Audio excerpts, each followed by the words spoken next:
Everything you could want in life, we had. One day you are somebody of value.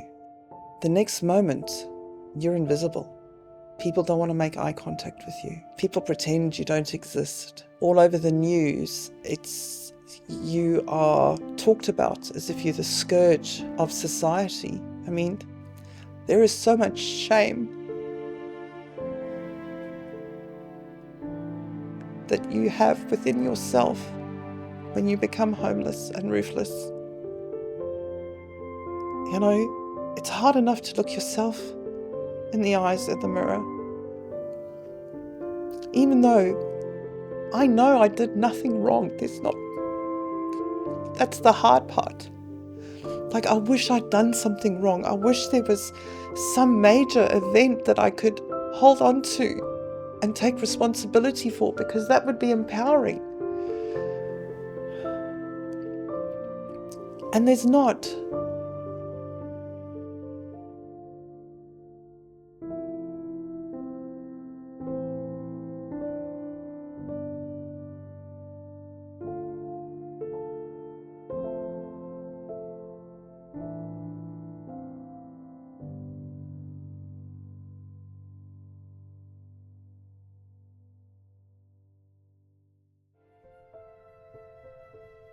There was this one place we'd wait until 10 o'clock at night when the tennis court lights would go off. It was a tennis court.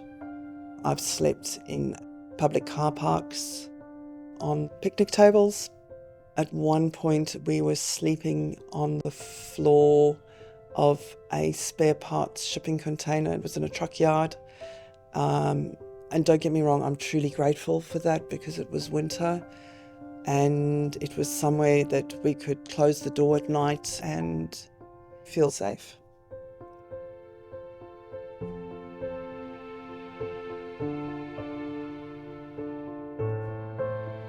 My partner had a major truck accident, and he was just starting to recover from that when I became very, very ill. So that really was the final straw that we've never really fully recovered from.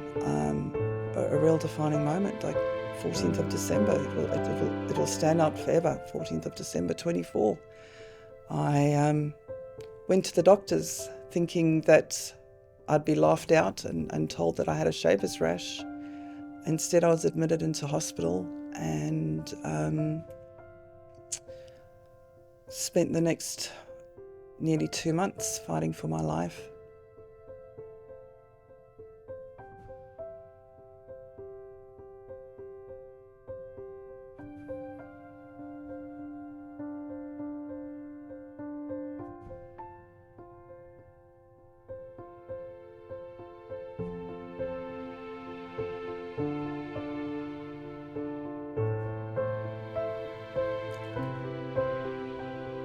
Neither one of us has seen our children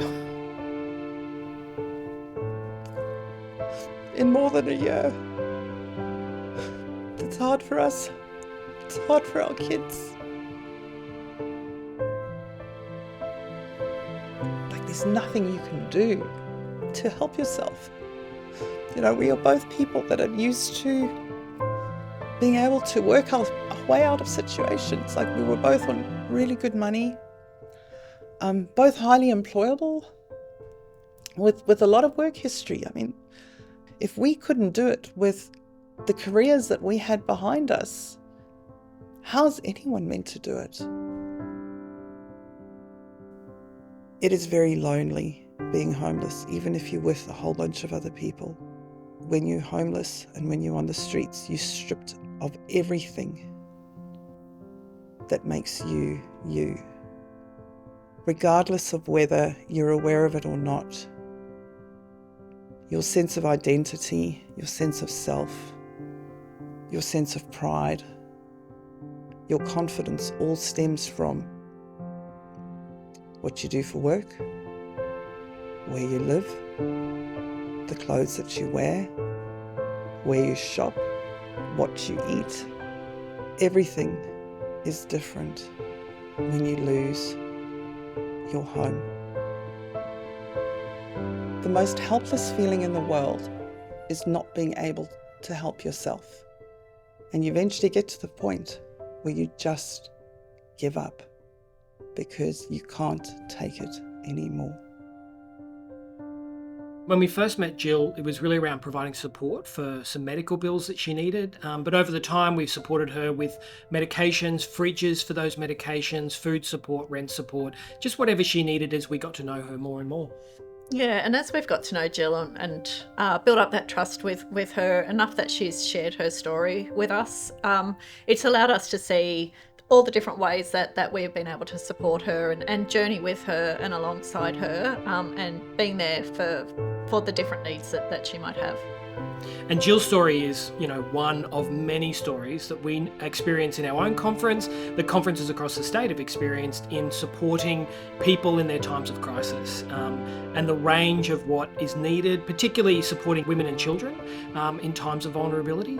And our members, are absolutely there to provide the material support, but really importantly as well, the ways in which they're able to listen, to have that dignified response to people who come during a time of real need and real vulnerability and real crisis, and the ways in which, our members across the state respond in providing, as we know, that hand up. Our companions, they know that they're treated with dignity, they're treated with respect, they're heard, they're listened to, and it's a safe place for them to be.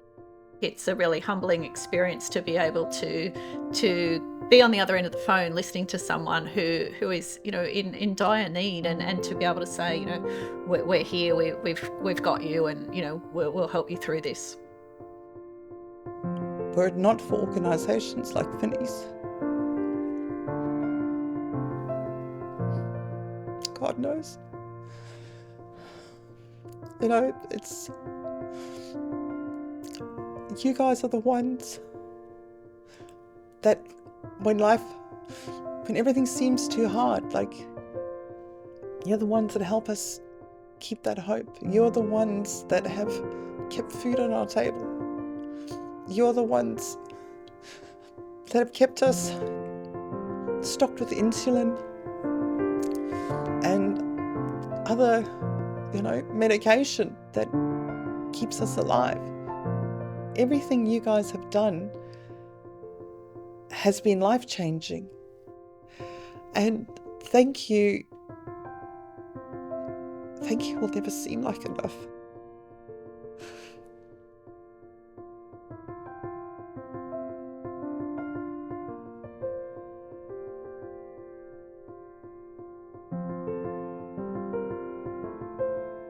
When I hear that, you're building 500 houses, I'm like,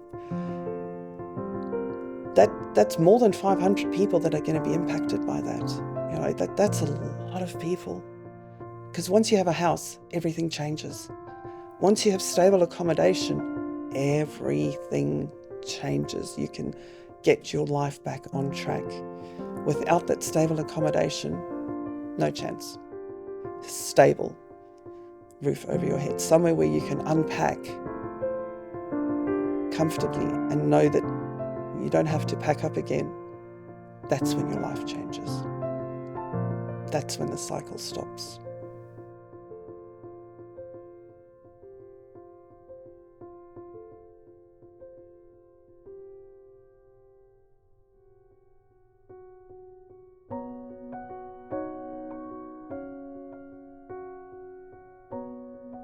My hope for the future is to secure accommodation that has at least one bedroom, ideally two, but one bedroom would be great, which would then mean we can see our children.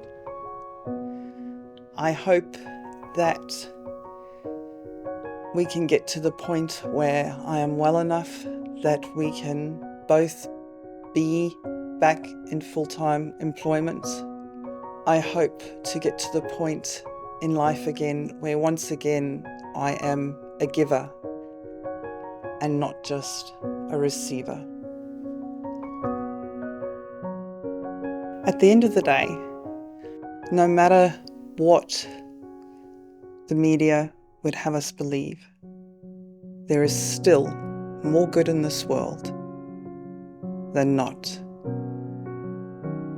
the evidence of that, well, take a look around you. There is far more good in this world than there isn't.